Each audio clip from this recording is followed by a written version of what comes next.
La forma blanca és una de les imatges més enigmàtiques de l'obra de Liniana.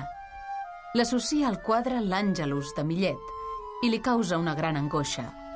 Ell mateix ens n'explica l'origen.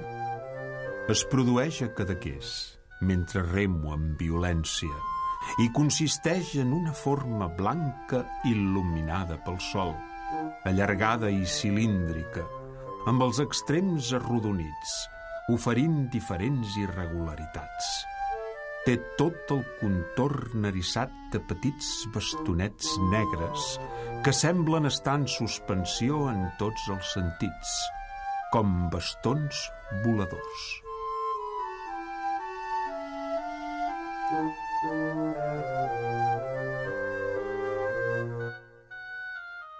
La forma blanca el fa pensar en una barra de pa amb tinters encastats.